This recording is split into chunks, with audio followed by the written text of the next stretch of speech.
ನಾನು ಅಶ್ರಫ್ ಅಂತ. ಆವಾಗಲೇ ಹೇಳಿದ್ರಿ ಲೈಕ್ ಎ ಐ ಯೂಸ್ ಮಾಡೋಕ್ಕೆ ಯೂನಿಟ್ ಲೈಕ್ ಮೆನಿ ರಿಸೋರ್ಸಸ್ ಅಂತ. ನಾವು ಈ country India is a developing country. ಇನ್ನು ಅವಾಗಲಿಂದ ನಾನು ಸಣ್ಣವನಿರ್ಬೇಕಂದ್ರಿಂದ ಅವಾಗಲಿಂದ ಡೆವಲಪಿಂಗ್ ಇದೆ.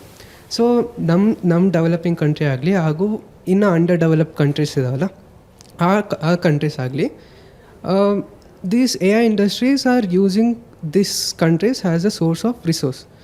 ಸೊ ಈ ಎ ಐ ಬೆನಿಫಿಟ್ಸು ಹೇಗೆ ಈ ಲೈಕ್ ಜಸ್ಟಿಫೈ ಮಾಡುತ್ತೆ ಈ ರಿಸೋರ್ಸ್ನ ಕನ್ಸ್ಯೂಮ್ ಮಾಡಿ. ನಮ್ಮಿಂದ ಏನೋ ತಗೊಂಡು ಹೋಗ್ತೀರಿ, ನಮಗೇನು ಸಿಗುತ್ತೆ ಅಂತ ವಾಪಸ್. ನಮ್ಮ ಬ್ರೈನ್ ಫಂಕ್ಷನಿಂಗ್, ನಾವೇನು ನ್ಯೂರೋ ಕಾಗ್ನೇಟಿವ್ ಫಂಕ್ಷನ್ ಅಂತ ಕರಿತೀವಿ, ಅದಕ್ಕೆ ಏನಾದರೂ ಎಫೆಕ್ಟ್ ಆಗಿದೆನಾ? Either it is advantages or disadvantages. Questions 2 questions ಇದೆ. ನೀವು MBBS ಮುಗಿಸಿ ಆಮೇಲೆ ಆ್ಯಕ್ಚುಲ್ ಪೇಷಂಟ್ ಟ್ರೀಟ್ ಮಾಡೋಕ್ಕೆ ಶುರು ಮಾಡಿ, ಎದುರಿಗೆ ಬಂದು ಕೂತ್ಕೊಂಡಿರೋ ಪೇಷಂಟ್ ಗೂಗಲ್ ಮಾಡ್ಕೊಂಡು ಬಂದಿರ್ತಾರೆ ತಮ್ಮ ಸಿಂಪ್ಟಮ್ಸ್ ಎಲ್ಲ.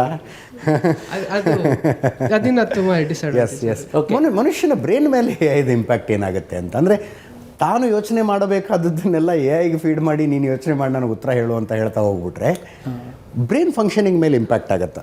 ಅಲ್ಲ, ಅಲ್ಲಿ ಇದು 3 ಭಾಗದಲ್ಲಿದೆ ಇವ್ರ ಪ್ರಶ್ನೆ. ಈ ಬ್ರೈನ್ ಫಂಕ್ಷನ್ ಅಂತಂದ್ರಲ್ಲ, you should give a right prompt. ಅದಕ್ಕೆ ಯೋಚನೆ ಮಾಡಲೇಬೇಕು.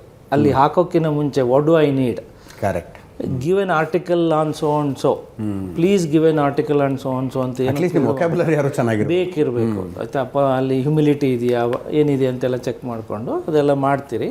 ಸೊ ಡಿಪೆಂಡೆನ್ಸಿ ಜಾಸ್ತಿ ಆಗುತ್ತೆ ನಿಮ್ಮದು. ಮೊದಲು ಗೂಗಲ್ ಒಂದೇ ಒಂದು ಸರ್ಚ್ ಎಂಜಿನ್ ಇತ್ತು, ಅದರ economical impact on the environment was lower. ಜಾಸ್ತಿ ಕರೆಂಟ್ ಹೋಗ್ತಿರ್ಲಿಲ್ಲ, ಇಷ್ಟು ನೀರು ಕುಡಿತಿರ್ಲಿಲ್ಲ ಅದು.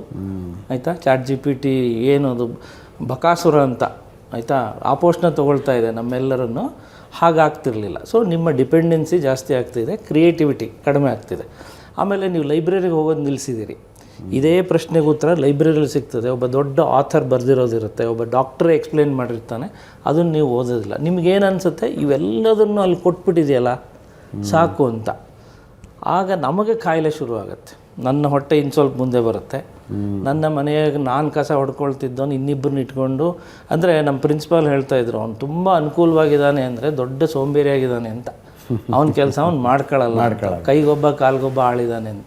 ಇಲ್ಲಿ ಮನಸ್ಸಿಗೊಬ್ಬ ಆಳಂತ ಅಂದ್ಕೊಂಡಿದ್ದೀವಿ. ನಮ್ಮ ಚಿಂತನೆಯನ್ನು ಒಂದು ಕಂಪ್ಯೂಟ್ರಿಗೆ ಕೊಟ್ಟು ಇದು ಮಾಡ್ತಾಯಿದ್ರಿ. ಇನ್ನು